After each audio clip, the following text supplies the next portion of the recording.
Jump into the Sterling Golden Warriors. Head coach John Schlemmer had the Golden Warriors at a 9-3 record a year ago. They rolled into the quarterfinals with wins over St. Viator and Chicago Good. They lost to Sycamore 28-0. So similar to Moline, which we referenced earlier, names will be a little bit different this year for Sterling. But, they've proven that they will be in the mix. Similar to Sterling, a very similar story for both these rosters. They'll need quality play in the trenches. They'll need some new leaders to step up. They got to replace a lot of guys. Kale Ryan, JP Schilling, AJ Kested, Antonio Tablante were names we were very used to calling week in and week out. New names coming in. Kale Lettergerber, who was a wide receiver. We called his name a couple times a year ago. He'll be moving into the quarterback position. Lucas Austin, 6'7", offensive tackle. He's getting some Division I looks. First team All-Western Big Six a year ago. He'll anchor that line. Another name to watch out for, Andre Claver. He was injured all last season. He will be a running back, wide receiver, linebacker.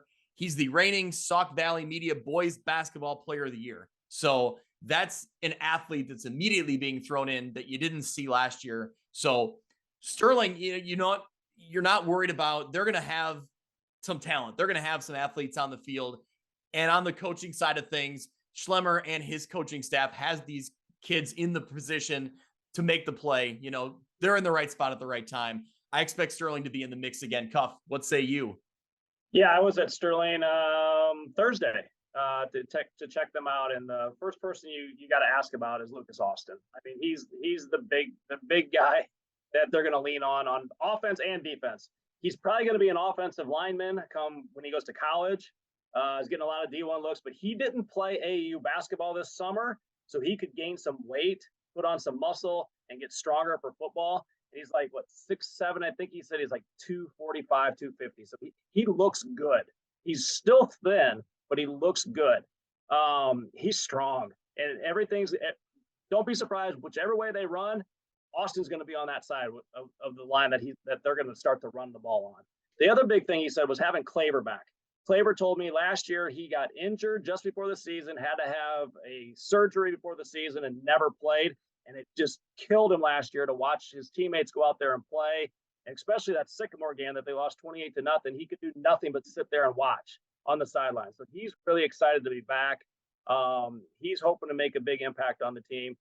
And then Schlemmer, of course, he plays it down like he always does. He's like, oh, good thing I have good assistant coaches because I'm not a good coach. It's like, well, you are a good coach. Come on. But they're going to be a team that they're good every year.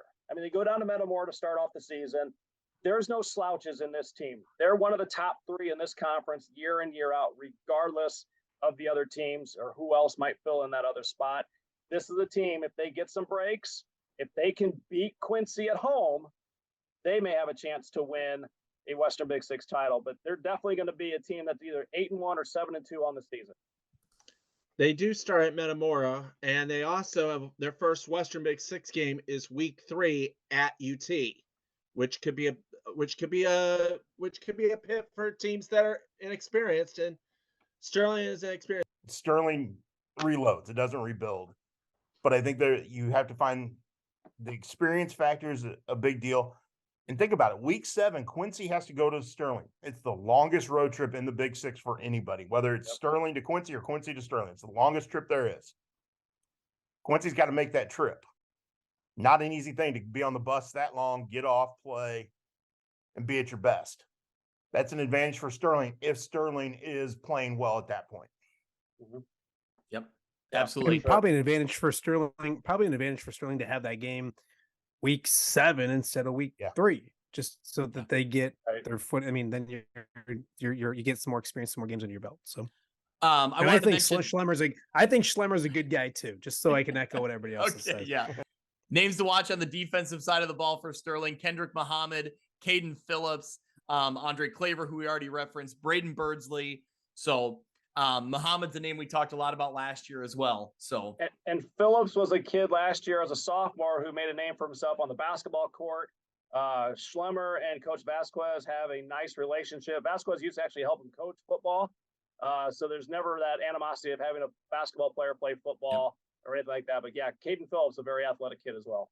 So we mentioned they open on the road at Metamora. It doesn't get any easier in week 2. They play Wheaton St. Francis, who went 11-2 a year ago, lost to Providence 17-14 in the state semifinals. So they got a tough non-conference slate. When you also add in their other game is against Princeton in that kind of marquee matchup on our side of the state. Oh, so yes, right.